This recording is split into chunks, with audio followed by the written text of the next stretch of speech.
Hello everyone, welcome to foundation classes. My name is Amit. चलिए आज के सेशन को स्टार्ट करते हैं। देखिए, हम आज से एक नए सब्जेक्ट को स्टार्ट कर रहे हैं, हिंदी को। तो अगर आप सीटेट का एग्ज़ाम दे रहे हैं तो आपको पता होगा कि सीटेट के अंदर हिंदी के 30 क्वेश्चंस आते हैं। तो या फिर पेपर 1 दीजिए या फिर पेपर 2 दीजिए। उन 30 क्वेश्चंस में से अगर आपको पता हो, 30 क्वेश्चंस में से 15 जो क्वेश्चंस आते हैं ना, वो आपके पेडागोजी के आते हैं, यानी कि आपके पढ़ाने का तरीका, उससे रिलेटेड आते हैं। ठीक है। और जो 15 क्वेश्चंस बाकी बच गए आपके, वो आती है आपकी ग्रामर, यानी कि आपकी व्याकरण, उससे रिलेटेड। तो हम जो स्टार्ट करने जा रहे हैं वो हमारे 15 जो पेडागोजी का पोर्शन है, हम उसको स्टार्ट करने जा रहे हैं। ठीक है। छोटे छोटे टॉपिक्स हैं और इनसे बाहर आपको 100% नहीं मिलेगा कुछ भी। और एक चीज आप और याद रखिए, सीटेट के अंदर है ना, हमेशा अप्लाइड क्वेश्चंस आते हैं, कभी भी फैक्चुअल क्वेश्चंस नहीं आते पेडागोजी से। जैसे साइकोलॉजी हो गई, उसके अंदर भी क्या आते हैं, फैक्चुअल क्वेश्चन नहीं आते इतने, हमेशा अप्लाइड क्वेश्चंस आते हैं। ठीक है। तो आपको कंसेप्ट को याद रखना है, किसने किसके बारे में कैसे कैसे क्या क्या कहा है, आपने इन सब चीजों के बारे में याद रखना है। ठीक है। क्योंकि अप्लाइड क्वेश्चंस पूछता है सीटेट हमेशा। ठीक है। और हमने देखिए हमारे जो सीडीपी स्टार्ट कर रखी है, उसके 4 से 5 टॉपिक बचे हुए हैं। ठीक है। वो भी मैं आपको करवा दूंगा। और मैंने पीवाईक्यू सीरीज स्टार्ट कर रखी है, आपको वो सीरीज 100% देखनी है। अगर सिर्फ और सिर्फ आप पीवाईक्यू भी करते हो ना, तब भी आपका एग्जाम आराम से निकल जाएगा।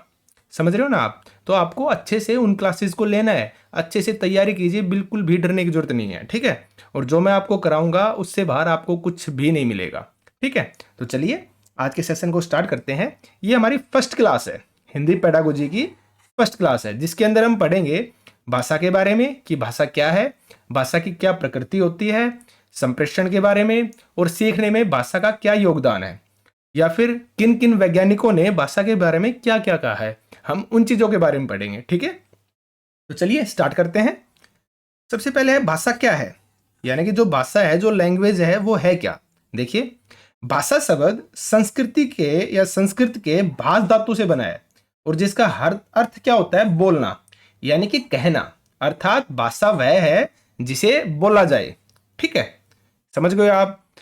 जो भाषा है वो संस्कृत की भाष धातु से बनी है।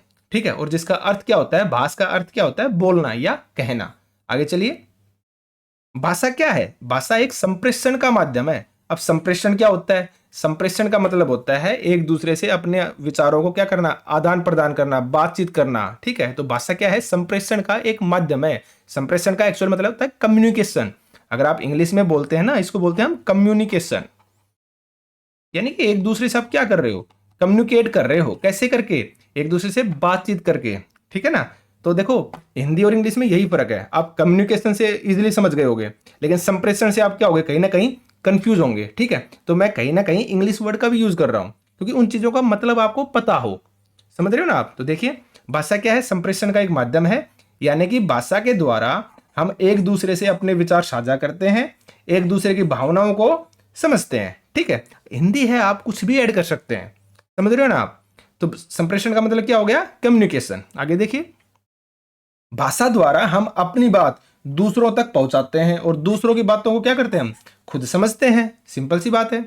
आगे देखिए, भाषा के द्वारा हम विचारों का आदान प्रदान करते हैं, यानी कि भाषा हमारे विचारों से जुड़ी हुई है। किससे जुड़ी हुई है? भाषा हमारे विचारों से जुड़ी हुई है।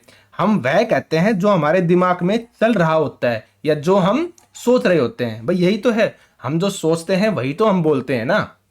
ठीक है। पहले हम सोचते हैं, यानी कि सोचना और बोलना क्या है, दोनों एक साथ साथ चलते हैं ना। ये मैं आगे बताऊंगा किस वैज्ञानिक ने क्या बोला है। ठीक है। आप बस इतना याद रखिए, अगर जो हम सोचते हैं ना, या जो हमारे दिमाग में चल रहा होता है ना, उसी चीज को हम क्या करते हैं, बोलते हैं। ठीक है ना। आगे देखिए, जो मनुष्य है ना, वो 3 प्रकार से अपने भाव या अपने विचार को प्रकट करता है।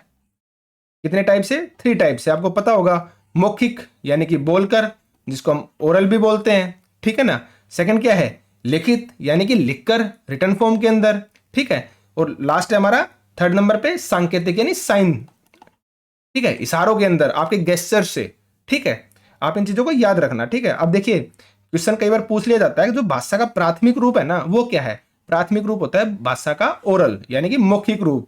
जो हमारा मौखिक रूप है ना, जो मैंने 3 टाइप्स बताए हैं, इनके अंदर जो मैंने बताया है ना मौखिक, ये भाषा का प्राथमिक रूप होता है। ठीक है। आगे देखिए, अब भाषा की प्रकृति के बारे में बात करेंगे कि भाषा की प्रकृति क्या है। तो देखिए फर्स्ट है हमारे पास भाषा एक व्यवस्था है। भाई एक्चुअल बात है, व्यवस्था तो है ही, इसमें शब्द हैं, वर्ड हैं, सारी चीजें होती हैं, इनका एक क्रम होता है, इनकी व्याकरण होती है, इनको लिखने का एक तरीका होता है। तो भाषा क्या है, अपने आप में एक व्यवस्था ही तो है, इसको लिखने के नियम है ना, तभी तो आप भाषा को लिख पाते हैं। ठीक है, अब देखिए व्यवस्था किस चीज की है, भाषा प्रतीकों की व्यवस्था है। प्रतीक क्या होते हैं, प्रतीक इन्हीं को बोला जाता है आपके लिखने के तरीके को। जो चीज आप लिखते हो ना, कै ख ग जो भी लिखते हो वो क्या है, वो प्रतीक ही तो है ना। तो भाषा क्या है, प्रतीकों की व्यवस्था है। ठीक है, और ये प्रतीक कैसे होते हैं, ये प्रतीक होते हैं आपके मौखिक। ठीक है, आगे देखिए भाषा समाज सापेक्ष होती है, इस चीज को आप याद रखना। जो भाषा होती है वो कैसी होती है, समाज सापेक्ष होती है। यानी भाषा एक सामाजिक प्रक्रिया है, यानी कि जो बच्चा है ना वो समाज में रहकर ही क्या सीखता है, भाषा को सीखता है। भाई बच्चा समाज में रहेगा, एक दूसरे से बातचीत करेगा या लोगों को बातचीत करते हुए सुनेगा, तभी तो वो भाषा सीखता है ना। और हम अक्सर बोलते भी हैं, अब बच्चे के सामने क्या मत कीजिए, आप गलत भाषा का यूज मत कीजिए। क्यों, जैसा हम बोलते हैं ना बच्चा वैसा ही सीखेगा। ठीक है, क्योंकि बच्चा हमेशा देखकर सुनकर ही सीखता है। ठीक है, तो देखिए आगे बात करते हैं हम। अब है भाषा की कुछ सामान्य विशेषताएं होती हैं जिनके बारे में हम पढ़ेंगे। ठीक है, देखिए भाषा कैसी होती है, भाषा अर्जित होती है, पैतृक नहीं होती। ठीक है, इसका मतलब क्या है, भाषा अर्जित का मतलब क्या होता है, इसका मतलब है कि जो बच्चा पैदा होता है ना, तो ऐसा नहीं है वो माँ के पेट से या माँ के गर्भ से सीख कर आ रहा है। बच्चा जो भी कुछ सीखता है ना वो जन्म लेने के बाद इस समाज से, इस सोसाइटी से ही सीखता है। ठीक है, सिर्फ और सिर्फ उसकी हेरिडिटी उसके साथ आती है, इसके अलावा कुछ भी नहीं आती। तो बच्चा जो है भाषा कहाँ सीखता है, समाज में आकर सीखता है। तो भाषा क्या है, अर्जित है, यानी कि आपने ग्रहण की है, भाषा को अर्जन किया है आपने, आप साथ लेकर पैदा नहीं हुए थे भाषा को। ठीक है, वही चीज मैंने यहाँ पे लिखी है। यानी कि बच्चा माँ के गर्भ से सीख कर नहीं आता भाषा को, वह समाज में आकर ही भाषा का अर्जन करता है। ठीक है, और भाषा क्या है, भाषा एक सामाजिक प्रक्रिया है, ये मैं आपको बता चुका हूं।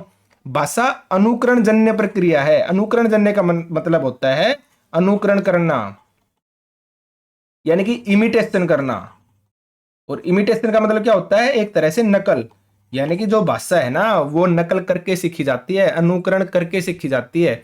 देखिए छोटा बच्चा होता है, जब घर में हम कोई चीज बोलते हैं ना, वही तो बच्चा सुनता है और उसी तरह से फिर क्या करता है, बोलना स्टार्ट कर देता है। तो उसने क्या की, उसने नकल ही तो की ना। जैसे हम काफी बार बोलते भी है भाई बच्चे के सामने ऐसी भाषा का यूज मत करो। ठीक है, या कई बार हमारा जब बच्चा होता है वो बाहर से कुछ सीख के आता है और कुछ गलत लैंग्वेज का हमारे सामने यूज करता है, तो हम बोल देते हैं ना, कहाँ से सीख के आया ये, किसने बोला तेरे को, ये किसने सिखाया है तेरे को। ठीक है, तो क्या होती है, जो भाषा होती है ना वो अनुकरण जन्य होती है, यानी कि हम इमिटेशन से, नकल से, अनुकरण के द्वारा ही सीखते हैं। ठीक है, यही चीज मैंने आगे लिखी है, यानी कि बच्चे भाषा को अनुकरण द्वारा सीखते हैं, इमिटेशन से सीखते हैं। इस चीज को याद रखना आप। आगे देखिए, भाषा परंपरागत होती है, व्यक्ति उसका अर्जन करता है, उत्पन्न नहीं कर सकता। भाषा देखिए ये चीज मैं आपको बता चुका हूं। अब जो भाषा है ना वो अर्जन करता है, बच्चा उत्पन्न नहीं करता है, वो साथ लेकर पैदा नहीं हुआ है। और भाषा क्या होती है, परंपरागत होती है। परंपरागत का मतलब होता है जो भाषा है वो कई हजारों सालों से लगातार चलती आ रही है, वो परंपरागत है, वो पहले से ही है।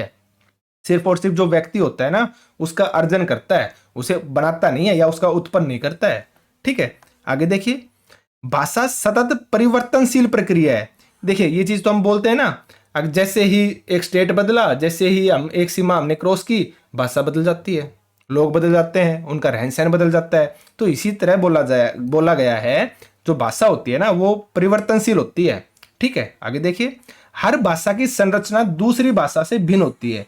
भाई देखिए हर भाषा को लिखने का एक अपना तरीका होता है, हर भाषा की क्या होती है, एक लिपि होती है। तो इसलिए बोला गया है हर भाषा की जो संरचना है ना वो दूसरी भाषा से क्या होती है, भिन्न होती है। आपको ये चीज याद रखनी है। ठीक है, और प्रत्येक भाषा का क्या होता है, एक मानक रूप होता है। ठीक है भाई, बेशक वो परिवर्तनशील हो लेकिन फिर भी उसका एक मानक रूप होता है। ठीक है, हिंदी को हम अलग अलग तरीके से लिखते हैं लेकिन बोलते तो हम हिंदी ही है ना। ठीक है, तो क्या होता है, प्रत्येक भाषा का अपना एक मानक रूप होता है, इसको आप याद रखना। ठीक है, अब आगे देखिए, यहां से बहुत ही इंपॉर्टेंट टॉपिक स्टार्ट हो रहा है। ठीक है, और यही क्वेश्चंस एस्टेट, सीटेट या आप कोई भी एग्जाम दे लीजिए उनके अंदर पूछे जाते हैं। ठीक है, तो देखिए, विभिन्न मनोवैज्ञानिकों के अनुसार भाषा और विचार, यानी कि जो वैज्ञानिक हुए ना उन्होंने भाषा और विचार के बारे में काफी चीजें बोली हैं। ठीक है, और जो हमारा सीटेट है उसके अंदर 3 जो मनोवैज्ञानिक है ना उन्हीं का पूछा जाता है, एक तो पियाजे का, एक वाइगोत्स्की का और एक नोम चोम्स्की का। ठीक है, तो हम तीनों के बारे में पढ़ेंगे, तीनों ने क्या बोला है। ठीक है, आगे देखिए। अब सबसे पहले आता है पियाजे के अनुसार। हम पियाजे की कोग्निटिव डेवलपमेंट थ्योरी पढ़ चुके हैं, अगर आपको याद हो तो वहां पे भी हमने लैंग्वेज के बारे में जिक्र किया था। अब भाई पियाजे ने किन किन चीजों के ऊपर जोर डाला है मैंने यहाँ पे बात की थी। ठीक है, तो देखिए हम पढ़ते हैं अब। पियाजे के अनुसार पहले आपके विचार आते हैं और उसके बाद आपकी भाषा आती है। देखिए मैंने वहां पे जब करवाया था ना नोट्स में सीडीपी में, वहां पे मैंने बताया भी था, मैंने ऐसे लिखा भी होगा, पहले विचार और फिर क्या आएगी आपकी भाषा आएगी। यानी कि पियाजे बोलते हैं अब बच्चे जो होते हैं ना, या जो व्यक्ति जो होता है ना, पहले वो विचार करता है अपने दिमाग में, और जो विचार होते हैं ना उनको फिर वो भाषा के रूप में बोलता है। ठीक है, तो पियाजे बोलता है कि आपके दिमाग में पहले तो विचार आते हैं और उसके बाद आपकी भाषा आती है। ठीक है, आगे देखिए। पियाजे के अनुसार विचार जो है ना न केवल भाषा का निर्धारण करते हैं बट उससे आगे भी चलते हैं। ठीक है, यानी कि जो आप सोचते हैं ना वही क्या करते हैं आप बोलते हैं। यानी कि पियाजे ने किस पर जोर दिया था, विचारों पर जोर दिया था, थिंकिंग के ऊपर जोर दिया था पियाजे ने। ठीक है, इस चीज को याद रखना, आप इस चीज को 100% याद रखना है। पियाजे ने किस पे जोर डाला था, विचारों पे जोर डाला था। अब पहले विचार आएंगे फिर भाषा आएगी। ठीक है, आगे देखिए।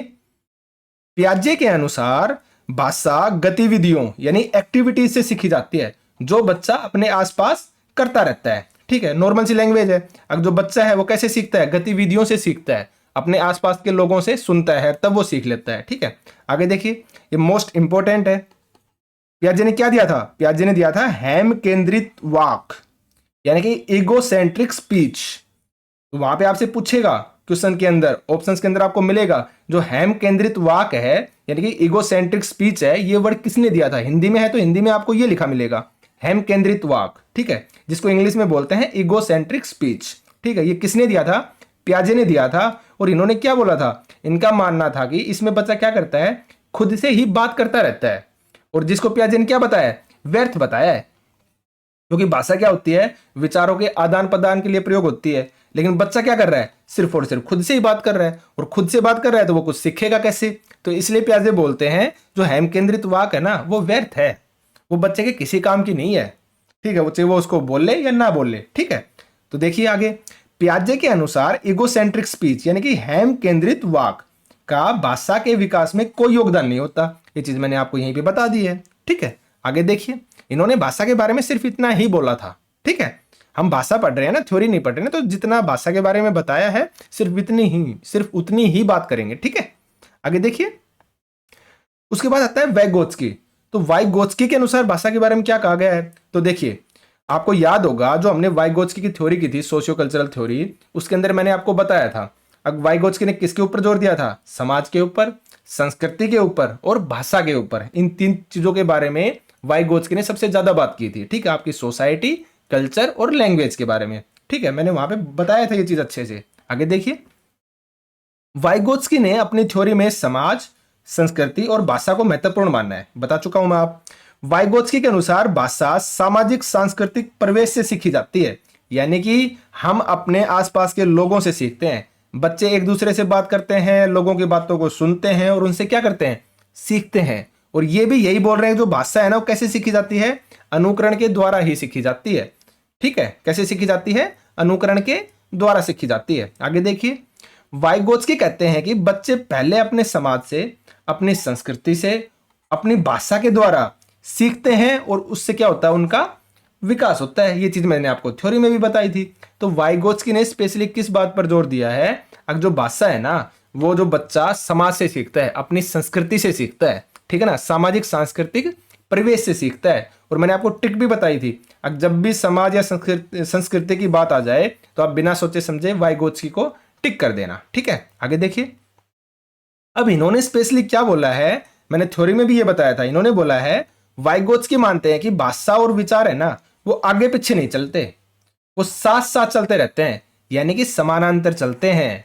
वो ऐसा नहीं है जैसे पियाजे ने बोला कि पहले आपके विचार आएंगे फिर आपकी भाषा आएगी, लेकिन वाइगोत्स्की बोलते हैं जो भाषा और विचार है ना वो साथ या आगे पीछे नहीं चलते हैं, वो हमेशा साथ साथ चलते हैं, एक दूसरे के समानांतर चलते हैं। जैसे देखिए आगे। वाइगोत्स्की मानते हैं कि जब बच्चा पैदा होता है ना तो भाषा और विचार अलग अलग होते हैं। ठीक है, यानी कि बच्चा सोच कुछ रहा होता है और बोलता कुछ और है, जब बच्चा छोटा बच्चा होता है तब, ठीक है। तो भाषा और विचार अलग अलग होते हैं, लेकिन जैसे जैसे बच्चा बड़ा होता जाता है ना, ये आपस में पास पास आते जाते हैं और धीरे धीरे मिलकर क्या हो जाते हैं, एक हो जाते हैं। बहुत मोस्ट इंपोर्टेंट लाइन है, इसको याद रखना। और मैंने थ्योरी में भी ये बताई थी, अगर 2 से 3 साल तक आते आते बच्चे की भाषा और विचार मिलकर क्या हो जाते हैं, एक हो जाते हैं। यानी फिर आप जो सोचते हैं ना वही आप बोलने लगते हैं, और जो आप बोलते हैं उसी के बारे में आप सोचते भी रहते हैं। यानी कि दोनों चीजें क्या होंगी, एक साथ होंगी, अलग अलग नहीं रहेंगी। ठीक है ना। आगे देखिए, जैसे पियाजे ने दिया था ना हेम केंद्रित वाक, ठीक है, इसी तरह वाइगोत्स्की ने वर्ड दिए थे निजी वाक, ठीक है, या फिर अंतःवाक। वो देखिए हेम केंद्रित वाक है और ये है अंतःवाक। आप इन चीजों में डिफरेंस रखना, वहां पे हिंदी में लिखा मिलेगा आपको, इंग्लिश में नहीं मिला लिखेगा, ठीक है। तो आप इस चीज को 100% याद रखना है, ये अंतःवाक है और वो थी हेम केंद्रित वाक, ठीक है, जिसको हम इंग्लिश में क्या बोलते हैं, प्राइवेट स्पीच भी बोल देते हैं या इनर स्पीच भी। और मैंने ये भी बताया था प्राइवेट स्पीच और इनर स्पीच दोनों एक ही हैं, बस फर्क इतना है जब बच्चा छोटा होता है तो वो मुंह से आवाज निकालता है तो वो तो कहलाती है प्राइवेट स्पीच, और जब हम बड़े हो जाते हैं ना तो हम मन ही मन में सोच पाते हैं चीजों को, तो वो कहलाती है हमारी इनर स्पीच, ठीक है। अब देखिए यहाँ पे क्या बोला है मैंने, यानी वाइगोत्स्की ने कहा है कि बच्चे जब अपने आप से बात करते हैं तो उसे निजी भाषा या निजी वाक कहा है वाइगोत्स्की ने इसे, ठीक है, जिसका उपयोग बच्चे अपने व्यवहार को निर्देशित करने के लिए करते हैं। ये भी क्वेश्चन आया हुआ है, अब बच्चे की जो वाक है ना, निजी वाक है या प्राइवेट स्पीच या जो इनर स्पीच है, उसका यूज बच्चे किस लिए करते हैं, किस लिए करते हैं, अपने व्यवहार को निर्देशित करने के लिए। यानी कि जो वो कर रहे हैं ना अपना बिहेवियर, उस बिहेवियर को रेगुलेट करने के लिए यूज करते हैं, ठीक है। आगे देखिए, प्राइवेट स्पीच और इनर स्पीच दोनों एक ही हैं, ये मैं आपको बता चुका हूं। प्राइवेट का मतलब निजी वाक और इनर स्पीच का मतलब क्या हो गया, अंतःवाक। दोनों एक ही हैं, बस फर्क इतना है कि जब बच्चा बड़ा हो जाता है तो उसकी जो निजी वाक है ना उसकी क्या बन जाती है, अंतःवाक बन जाती है, ठीक है। इस चीज को भी आप याद रखना, ठीक है। प्राइवेट स्पीच और जो इनर स्पीच है ना दोनों एक ही होती हैं, अलग अलग नहीं होती है। जब बच्चा छोटा होता है तो प्राइवेट स्पीच कहलाती है, जब बच्चा बड़ा हो जाता है तो इनर स्पीच कहलाती है। लेकिन ये चीज आप दूसरी और याद रखना, जब बच्चा बड़ा हो जाता है तो बड़ा होने के बाद जो उसकी निजी वाक है ना, ठीक है, वो क्या बन जाती है, उसकी अंतःवाक बन जाती है। इस चीज को आप 100% माइंड में सेट रखना, दोनों चीजें एक ही हैं, ठीक है। फर्क मैंने आपको बता दिया, जब छोटा है तो प्राइवेट स्पीच और जब बड़ा हो जाएगा तो इनर स्पीच बन जाएगी, ठीक है। आगे देखिए, उसके बाद हमारा जो थर्ड साइकोलॉजिस्ट है ना, जो मनोवैज्ञानिक है, वो है नोम चॉम्स्की। और इसके बारे में आप एक चीज और याद रखना, ये लैंग्वेज के ही मनोवैज्ञानिक है, ठीक है। किसके हैं, भाषा के ही हैं। जैसे पियाजे और जो वाइगोत्स्की थे वो तो नॉर्मल है, ठीक है, उन्होंने डेवलपमेंट वगैरह काफी चीजों के बारे में बात की है, लेकिन जो नोम चॉम्स्की है ना वो स्पेशली लैंग्वेज से ही रिलेटेड है, ठीक है। अब इन्होंने क्या बताया है भाषा के बारे में वो देखिए, आप लिख रखा है मैंने, देखिए, नोम चॉम्स्की एक भाषा के ही वैज्ञानिक है, ठीक है। चॉम्स्की के अनुसार बच्चों में भाषा सीखने की जो क्षमता होती है ना वो जन्मजात होती है, ठीक है। यानी कि बच्चे भाषा सीखने की क्षमता के साथ ही पैदा होते हैं। जन्मजात का मतलब क्या होता है, अगर जब बच्चा पैदा हुआ है ना तो वो अपने साथ लेके आया है चीजों को, ठीक है, जैसे हेरिडिटी है इसी तरह से, ठीक है। तो चॉम्स्की मानते हैं कि बच्चों में भाषा सीखने की जो क्षमता है ना वो क्या होती है, जन्मजात होती है, ठीक है। आगे देखिए, इनका मानना है कि बच्चे अपने आसपास के लोगों से जब भाषा सुनते हैं ना तो उनके दिमाग में भाषा अर्जन का एक यंत्र होता है। मोस्ट इंपोर्टेंट है, क्या होता है, भाषा अर्जन का एक यंत्र होता है जो भाषा को अपने अंदर भर लेता है।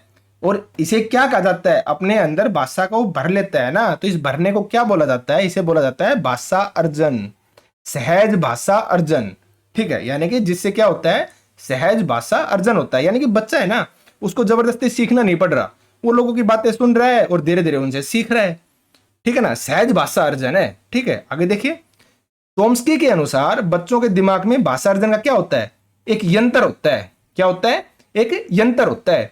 यह यंत्र खुद से ही बच्चों के दिमाग में अपने आप व्याकरण के नियमों का निर्माण कर देता है। यानी कि बच्चों को जबरदस्ती सीखना नहीं पड़ता, ठीक है। इनके दिमाग में एक भाषा का यंत्र होता है जो अपने आप ही भाषा को सिखा देता है, भाषा के नियमों को बता देता है, ठीक है, जिसके अकॉर्डिंग बच्चे धीरे धीरे बोलने लग जाते हैं, ठीक है। जैसे देखिए, कहने का मतलब पता है कि आप एग्जाम्पल से समझिए, जब बच्चा छोटा होता है 2 वर्ड बोलता है, मैंने बताया था टेलीग्राफ, जैसे माँ, पानी, मैंने जो सीडीपी की थ्योरी करवाई है ना वहां पे मैंने इन चीजों के बारे में डिस्कशन किया है, ठीक है। तो क्या बोलते हैं ना, जैसे बच्चा 2 वर्ड में अपने कंप्लीट सेंटेंस को बता देगा, ठीक है, माँ पानी, यानी कि बच्चे को क्या चाहिए, पानी चाहिए, और माँ उस चीज को समझ जाती है कंप्लीटली, अब बच्चा पानी मांग रहा है, ठीक है। जैसे जैसे बड़ा होता है ना बच्चा, आप उसे सेंटेंस सिखाते थोड़ी ना हो, वो अपने आप ही तो सीखने लग जाता है, वो फिर कंप्लीटली सेंटेंस बोलता है, अब माँ मुझे पानी चाहिए, ठीक है। तो आपने उस बच्चे को सिखाया थोड़ी ना था, जैसे जैसे वो बड़ा हुआ उसने ये चीज खुद ही तो सीखी ना। तो यही चीज चोम्स्की बोलते हैं, अब बच्चे को सिखाने की जरूरत नहीं होती है, वो लोगों से सुनकर अपने आप उनको अपने अंदर भर लेता है, ठीक है, अपने आप व्याकरण के नियमों को बना लेता है। क्यों? क्योंकि उसके दिमाग में एक यंत्र है, ठीक है। तो ये चीज बोली थी नोम चोम्स्की ने। तो बस इतना ही था जो हमारी फर्स्ट क्लास है उसके अंदर। इसमें मैंने आपको जो 3 वैज्ञानिक हुए हैं उन्होंने भाषा के बारे में क्या क्या बोला है वो चीज मैंने आपको बता दी है। भाषा के जो नॉर्मल विशेषताएं हैं, प्रकृति है, उनके बारे में मैंने आपको बता दिया है। सिर्फ इतना ही करना है, इससे बाहर आपको नहीं करना है, ठीक है ना। और इससे बाहर आपको क्वेश्चन भी नहीं मिलेगा, ठीक है। अब देखिए 2 वर्ड और, एक तो होता है भाषा अर्जन और एक भाषा लर्निंग। तो ये छोटे छोटे डिफरेंसेस हैं, इनको मैं अलग से छोटी छोटी वीडियो में बताऊंगा आपको, ठीक है, ताकि आप बार बार उन चीजों को रिवाइज कर पाए, ठीक है ना। तो चलिए आज के सेशन को यहीं पे समाप्त करते हैं। अगर आपको क्लासेस टाइम पर चाहिए तो आप चैनल को सब्सक्राइब कीजिए, ठीक है। और अगर आपको पीडीएफ भी चाहिए तो उसके लिए आप टेलीग्राम ग्रुप को ज्वाइन कीजिए। टेलीग्राम ग्रुप का जो लिंक है वो आपको वीडियोस के डिस्क्रिप्शन में मिल जाएगा, ठीक है। तो चलिए सेशन को समाप्त करते हैं। Thank you.